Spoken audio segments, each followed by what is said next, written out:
The Adventures of the Little Wooden Horse by Ursula Moray Williams, read by Grandad. Chapter 1. The Little Wooden Horse.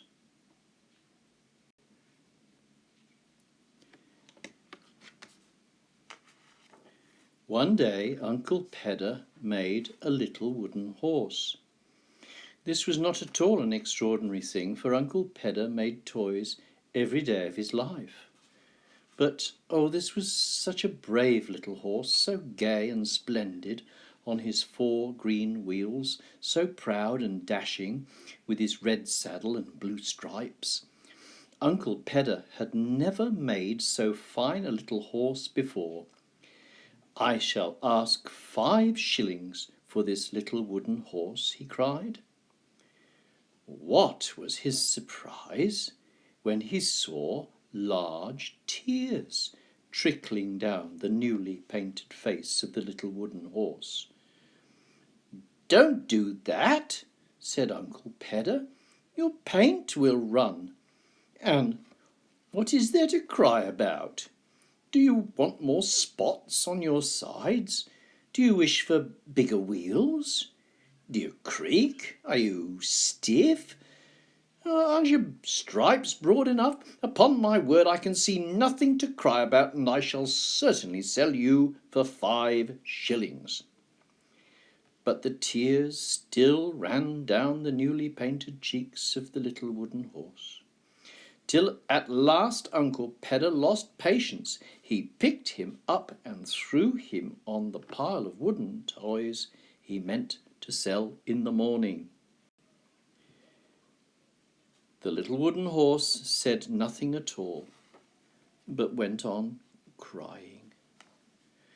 When night came and the toys slept in the sack under Uncle Pedder's chair, the tears were still running down the cheeks of the little wooden horse. In the morning Uncle Pedder picked up the sack and set out to sell his toys. At every village he came to, the children ran out to meet him, crying, "Here's Uncle Pedder! Here's Uncle Pedder, come to sell his wooden toys."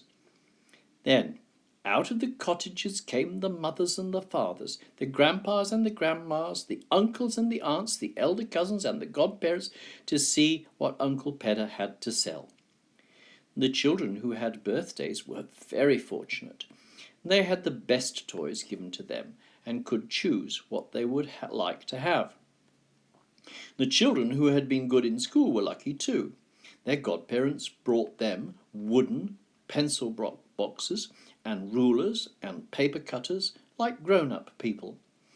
The little ones had puppets, dolls, marionettes, and tops. Uncle Pedder had made them all, painting the dolls in red and yellow, the tops in blue, scarlet, and green. When the children had finished choosing, their mothers, fathers, grandpas, grandmas, uncles, aunts, elder cousins, and godparents sent them all home, saying, "Now let's hear no more of you for another year."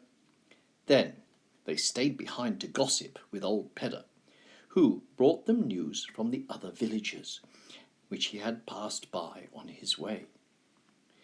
Nobody bought the little wooden horse, for nobody had 5 shillings to spend.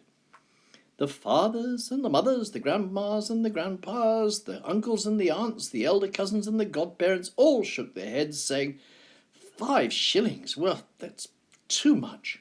Won't you take any less, Uncle Pedder?" But Uncle Pedder would not take a penny less.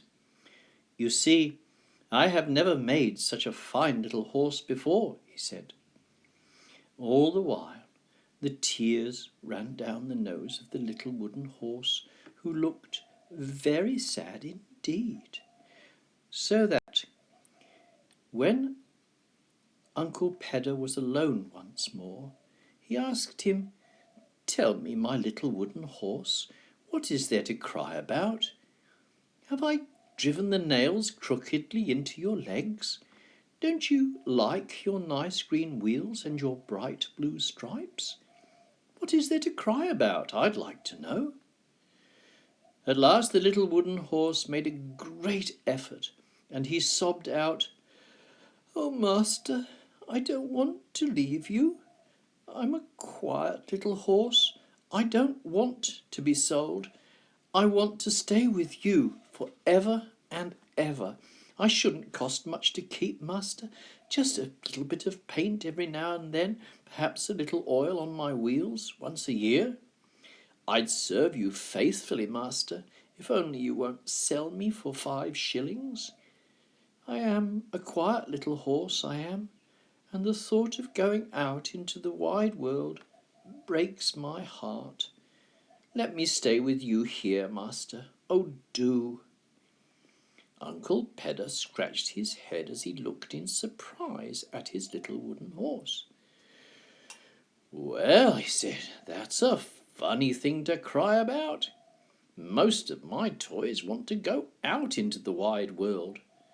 Still, as nobody wants to give 5 shillings for you, and you have such a melancholy expression, you can stop with me for the present, and maybe I won't get rid of you after all." When Uncle Pedder said this, the little wooden horse stopped crying at once and galloped 3 times around in a circle. "Why, you're a gay little fellow after all," said Uncle Pedder, as the little wooden horse kicked his legs in the air, so that the 4 green wheels spun round and round. "Who would have thought it?" said Uncle Pedder.